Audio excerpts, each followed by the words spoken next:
പലർക്കും സിഹറുണ്ടോ എന്ന് സംശയിക്കുന്നു. സിഹറുണ്ടെങ്കിൽ, സിഹർ സംഭവിച്ചിട്ടുണ്ടെങ്കിൽ ഉണ്ടാകുന്ന അടയാളങ്ങൾ മനസ്സിലാക്കിയാൽ നമുക്ക് ബാധിച്ചിട്ടുണ്ടോ ഇല്ലെന്ന് അറിയാൻ പറ്റും. കാണുന്നതെല്ലാം സിഹറാക്കണ്ട. ചിലപ്പോൾ ചില പ്രശ്നങ്ങൾ കൊണ്ട് അങ്ങനെയൊക്കെ സംഭവിക്കാം. എന്തായാലും സിഹറിൻ്റെ അടയാളങ്ങൾ മനസ്സിലാക്കി നമ്മൾ പ്രതിവിധി ചെയ്താൽ വലിയ ദുരന്തത്തിൽ നിന്നും വലിയ പ്രശ്നങ്ങളിൽ നിന്നും നമുക്ക് രക്ഷ കിട്ടാൻ കാരണവും. അതിന് ധാരാളം പരിശുദ്ധ ഖുർആനിലെ ആയത്തുകളുണ്ട്, ദിക്റുകളുണ്ട്.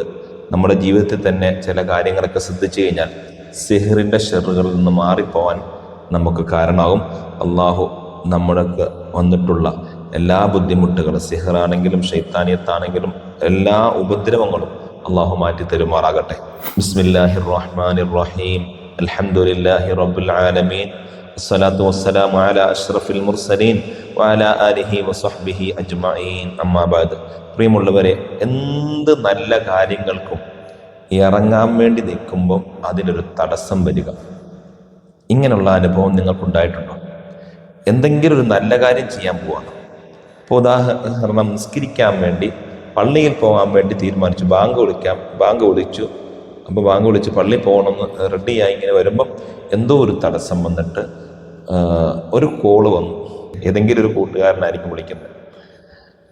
അപ്പം പിന്നെ അവനോട് സംസാരിച്ച് നമുക്ക് പള്ളിയിൽ പോയി നിസ്കരിക്കാൻ തടസ്സം വരിക.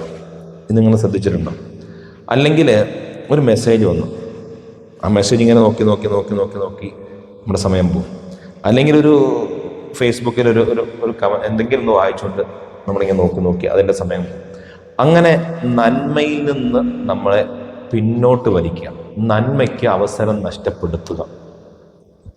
ഒരാൾക്ക് എന്തെങ്കിലും ഒന്ന് ചെയ്യാൻ തോന്നും, എന്തെങ്കിലും നല്ല കാര്യം പ്രവർത്തിക്കാൻ തോന്നും. ആ പ്രവർത്തിക്കാൻ തോന്നുമ്പോൾ വലിയൊരു തടസ്സം വരുന്നു. അപ്പോൾ നിങ്ങളിങ്ങനെ ആലോചിച്ച് നോക്കും. എൻ്റെ ജീവിതത്തിൽ നിസ്കാരത്തിലാണെങ്കിലും ഖുർആൻ ഓതാനാണെങ്കിലും അതുപോലെ ഒരു പാവങ്ങളെ സഹായിക്കാനാണെങ്കിലും, അല്ലെങ്കിൽ നമ്മൾ രാവിലെ നടക്കുന്ന ദിക്റിൻ്റെ മജ്‌ലിസ്, ഇൻഷാ അല്ലാഹ് ബദരിയത്തിൻ്റെ സദസ്സിലൊന്ന് പങ്കെടുക്കണം.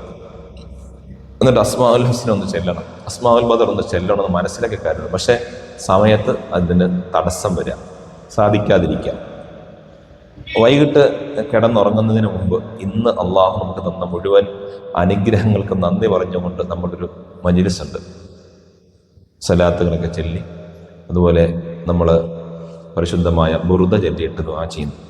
അപ്പോൾ അതിൽ പങ്കെടുക്കണമെന്ന് ആഗ്രഹമുണ്ട്. പക്ഷെ എന്തെങ്കിലും ഒരു തടസ്സം വന്നിട്ട് നമുക്കത് മിസ്സായി പോവാം. അങ്ങനെ അനുഭവം ഉണ്ടാകാറുണ്ടോ? അങ്ങനെ ഉണ്ടെങ്കിൽ അത്തരത്തിലുള്ള അടയാളങ്ങൾ, എല്ലാ നല്ല കാര്യങ്ങളിൽ നിന്നും നമ്മളെ പിന്നോട്ട് വലിക്കുന്ന എന്തോ ഒരു സംഭവം, അതിന് തടസ്സം ഉണ്ടാക്കുക, നല്ല കാര്യം ചെയ്യാൻ നമ്മൾ സമ്മതിക്കാതിരിക്കുക, ഇത് സിഹറിൻ്റെ അടയാളമാണെന്ന് മഹത്തുക്കൾ പഠിപ്പിക്കുന്നുണ്ട്. സിഹറുണ്ടോ? സിഹറൊന്നും ഇല്ല എന്ന് വിശ്വസിക്കുന്നവരുണ്ട്, സിഹർ തന്നെ ഇല്ല എന്ന് പറയുന്നവരുണ്ട്, വിശ്വസിക്കുന്നവരുണ്ട്. നമ്മൾ അവരോട് ഈ വിഷയം ചർച്ച ചെയ്തിട്ട് കാര്യമില്ല. പിന്നെ എന്ത് കാര്യവും സിഹറാണ് എന്നിങ്ങനെ തോന്നലായിട്ട് നടക്കുന്നവരുണ്ട്. അത് കൃത്യമായിട്ട് നമ്മൾ അങ്ങനെ മനസ്സിലാക്കരുത്. എന്ത് കാര്യം സിഹറാണ്. ഒരു ഇല, ഇങ്ങനെ വീട്ടിലൊരു പ്ലാവുണ്ട്, ഒരു മാവുണ്ട്, അല്ലെങ്കിൽ ഒരു തെങ്ങുണ്ട്, അതിൽ നിന്നൊക്കെ ഒരു ഓല വീണാൽ, ഒരു ഇല വീണ് കഴിഞ്ഞാൽ അതുവരെ സിഹറാണോ എന്ന് സംശയിക്കുന്നവരുണ്ടെങ്കിൽ പിന്നെ അവരോട് ഈ വർത്താനം പറഞ്ഞിട്ട് കാര്യമില്ല. അള്ളാഹു താല അവരുടെ വിഷമവും വസ്വാസൊക്കെ അള്ളാഹു മാറ്റിക്കൊടുക്കട്ടെ. അതെല്ലാം സിഹറല്ല. സിഹർ എന്താണെന്ന് തിരിച്ചറിഞ്ഞ് നമ്മൾ അതിൻ്റെ പ്രതിവിധികളൊക്കെ ചെയ്തു കഴിഞ്ഞാൽ അത്തരത്തിലുള്ള ബുദ്ധിമുട്ടുകൾ, വിഷമങ്ങളെല്ലാം മാറിപ്പോകും. രണ്ടാമത്തെ സിഹറിൻ്റെ ഒരടയാളമാണ് എല്ലാ കാര്യത്തിനും മടി വരിക. മടിയന്മാർ, അവൻ യഥാർത്ഥത്തിൽ മടിയനല്ല, അവൾ യഥാർത്ഥത്തിൽ മടിയുള്ളവളല്ല. മറിച്ച് സിഹർ കാരണം മടിയും അതുപോലെ എന്തൊക്കെയോ ബുദ്ധിമുട്ടും അത് ചെയ്യുന്നതിൽ നിന്ന് തടസ്സങ്ങൾ സംഭവിക്കും. അങ്ങനെ സംഭവിക്കുന്നതും സിഹറിൻ്റെ ലക്ഷണങ്ങളായി മഹത്തുക്കൾ പഠിപ്പിക്കുന്നു.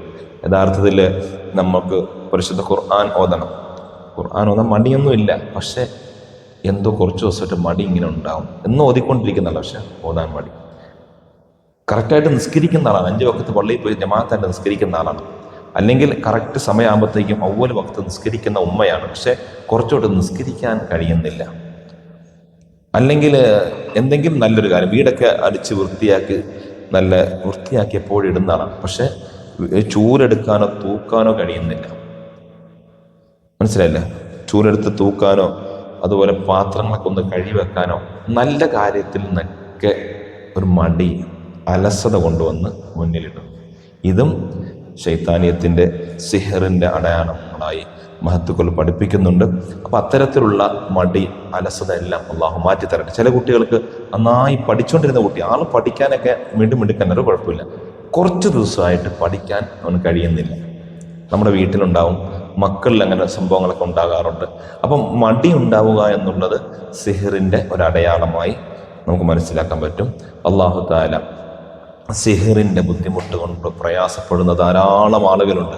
എല്ലാ ദിവസവും രാവിലെ ഇർഷാദിയ എന്ന നമ്മുടെ സ്ഥാപനത്തിൽ രാവിലെ അസ്മാഉൽ ഹുസ്ന, അള്ളാഹുവിൻ്റെ പവിത്രധന്യമായ പരിശുദ്ധമായ നാമങ്ങൾ ചൊല്ലിയിട്ട് അള്ളാഹുവിലേക്ക് കരങ്ങളുയർത്തി പ്രാർത്ഥിക്കുന്ന, അതുപോലെ അസ്മാഉൽ ബദർ ചൊല്ലിയിട്ട് എല്ലാ ദിവസവും പ്രാർത്ഥിക്കുന്ന ഒരു സദസ്സുണ്ട്. ആ സദസ്സിലേക്ക് നീയത്ത് വെച്ച് അള്ളാഹു എൻ്റെ സിഹ്റ് ബാത്തിലാണ്, എൻ്റെ ശൈത്താനിയത്ത് മാറണം, റൂഹാനിയത്ത് മാറണം, എൻ്റെ പ്രയാസങ്ങൾ നീങ്ങണമെന്ന് പറഞ്ഞ എത്രയോ ആളുകൾ ദുആ ചെയ്യാർ ഇങ്ങനെ വിളിക്കാറുണ്ട്, അതിൽ പങ്കെടുക്കാറുണ്ട്. എല്ലാ ദിവസവും പങ്കെടുക്കുന്നവരുണ്ട്. ഇനി എല്ലാ ദിവസവും പങ്കെടുത്തില്ലെങ്കിൽ ആഴ്ചയിൽ 3-4 ദിവസം പങ്കെടുക്കുന്നവരുണ്ട്. അതിനും പറ്റുന്നില്ലെങ്കിൽ ആഴ്ചയിൽ ഒരു ദിവസമെങ്കിലും, അവധി ദിവസമെങ്കിലും പങ്കെടുക്കുന്നവരുണ്ട്. അതിനൊന്നും പറ്റുന്നില്ല, മാസത്തിൽ ഒരു ദിവസമെങ്കിലും പങ്കെടുക്കുന്നവരുണ്ട്. അള്ളാഹു അവരുടെ എല്ലാ ബുദ്ധിമുട്ടുകളും വിഷമങ്ങളും പ്രയാസങ്ങളും മാറ്റിത്തരട്ടെ. രാവിലെ തന്നെ നമ്മൾ എഴുന്നേറ്റ് അള്ളാഹുവിന് നന്ദി പറയുകയാണ്. ആ മജ്ലിസിലൊക്കെ ചെയ്യുന്ന കാര്യം, അള്ളാഹു നമുക്ക് ഇന്നത്തെ രാവിലെ ഉണരാൻ തൗഫീക്ക് തന്നല്ലോ, അൽഹംദുലില്ലാ. വെള്ളം കിട്ടിയല്ലോ, അൽഹംദുലില്ലാ. ഭക്ഷണം തന്നല്ലോ, അൽഹംദുലില്ലാ. ധരിക്കാൻ വസ്ത്രം തന്നല്ലോ, അൽഹംദുലില്ലാ. ഇന്നലെ രാത്രി കിടന്നുറങ്ങിയ നമ്മെ രാവിലെ ഉണരാൻ അള്ളാഹു അനുവദിച്ചല്ലോ, അൽഹംദുലില്ലാ.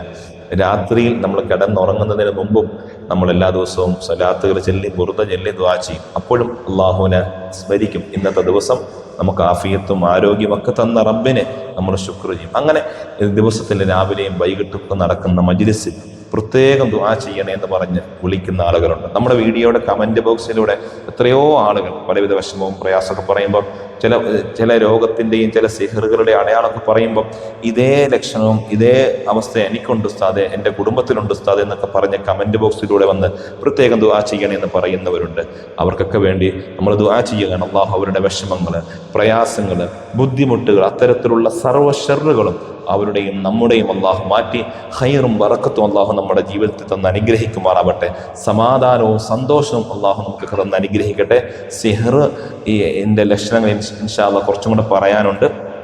എന്നിട്ട് നമ്മൾ ചെയ്യേണ്ട പ്രതിവിധികൾ കൂടി പറയും. ഇപ്പോൾ ഒരൊറ്റ പ്രതിവിധി പറയുന്നു.